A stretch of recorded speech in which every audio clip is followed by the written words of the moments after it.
আসসালামু আলাইকুম রহমতুল্লাহি ওয়াবারাকাতুহু। সম্মানিত প্রিয় বন্ধুগণ, আজকে খুবই একটি গুরুত্বপূর্ণ বিষয় নিয়ে উপস্থিত হইলাম। সেই বিষয়টি হলো যারা একেবারেই দুর্বল, অক্ষম, যাদের পেনিস একেবারেই নরম হয়ে গেছে, কোনোভাবেই শক্ত হচ্ছে না। আজকে আমি এমন একটি বেশওয়াজের কথা বলবো, এমন একটি রেসিপির কথা বলবো যে রেসিপিটি অত্যন্ত গুরুত্বপূর্ণ। যারা একেবারেই দুর্বল, আপনি যদি এই রেসিপিটি তৈরি করে খেতে পারেন, দেখবেন আল্লাহ পাকের অশেষ মেহেরবানিতে আপনার ভিতরে অনেক পরিবর্তন চলে আসবে। আপনি অন্যকেও খাওয়ার জন্য উৎসাহিত করবেন।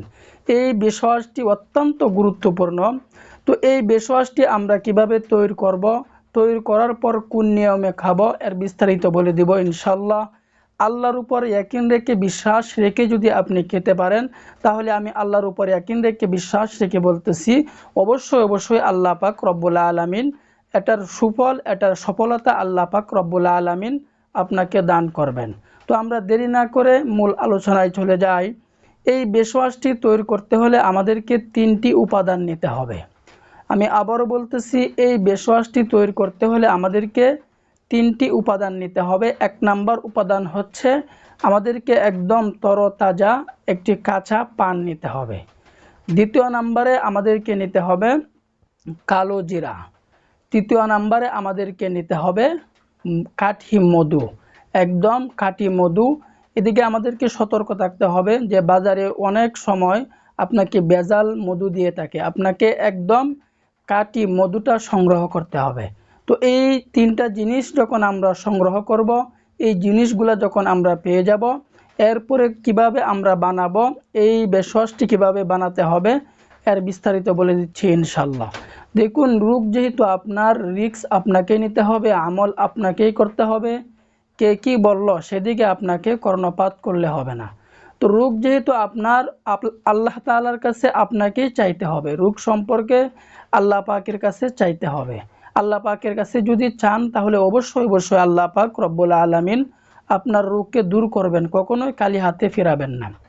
তো আমাদের প্রথমে কাজ হচ্ছে, আমরা একটি যে পান নিলাম, কাঁচা তরতাজা একটি পান নিলাম, ওই পানটাকে ভালোভাবে ধৌত করে ওই পানের মধ্যে আমরা 1 চামচ মধু দিয়ে দিব। 1 চামচ মধু দিয়ে এই পানটার উপর এভাবে লেপটে দিব। পানটা পুরোপুরির মধ্যে এভাবে আমরা পানটার উপর 1 চামচ মধু ওই পানের মধ্যে এভাবে লেপটে দিব। তো দেওয়ার পর আমরা কালো জিরার 60টি দানা গনে গনে, 1 2 3 এভাবে গনে গনে কালো জিরার 60টি দানা আমরা ওই পানের মধ্যে দিয়ে দিব। তো দেওয়ার পর আমাদের এই বেশওয়াজটি তৈরি হয়ে গেল, রেসিপিটি তৈরি হয়ে গেল। এখন আমরা কিভাবে খাবো, খাবারের নিয়মটা আমি বলে দিচ্ছি। দেখুন, আল্লাহ পাক রব্বুল আলামিন যদি আপনার রোগ দূর না করেন, পৃথিবীর কোনো মানুষ আপনার রোগকে দূর করতে পারবে না। তো আল্লাহ পাক যদি চান, তাহলে পৃথিবীর কোনো মানুষ আপনার রোগকে ধরে রাখতে পারবে না। এই কারণে আল্লাহর উপরে ইয়াকিন রেখে, বিশ্বাস রেখে আমাদেরকে খেতে হবে, কাজ করতে হবে। তো আমরা যখন এই বেশওয়াজটি তৈরি করে ফেলবো, রেসিপিটি তৈরি করে ফেলবো, তৈরি করার পর আমরা প্রতিদিন সকালবেলায় খালি পেটে আমরা এর রসটুকু খেয়ে ফেলবো এবং সাবাটুকু আমরা ফেলে দিব। আমি আবারও বলতেছি, আমরা যে এই বেশওয়াজটি তৈরি করেছিলাম, এই বেশওয়াজটির রসটুকু আমরা খেয়ে ফেলবো এবং সাবাটুকু আমরা ফেলে দিব।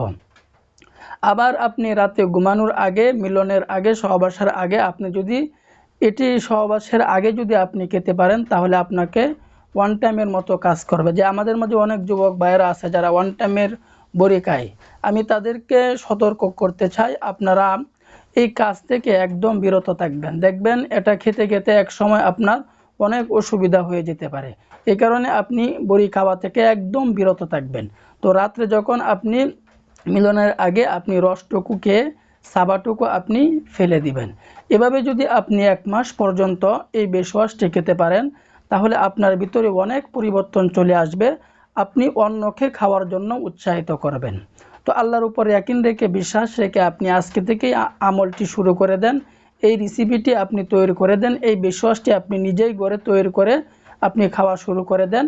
অবশ্যই আল্লাহ পাক রব্বুল আলামিন এটার সুফল, এটার সফলতা আল্লাহ পাক আপনাকে দান করবেন। তো আল্লাহ পাক রব্বুল আলামিন আমাদের সকলকেই বুঝার আমল করার তৌফিক দান করুন।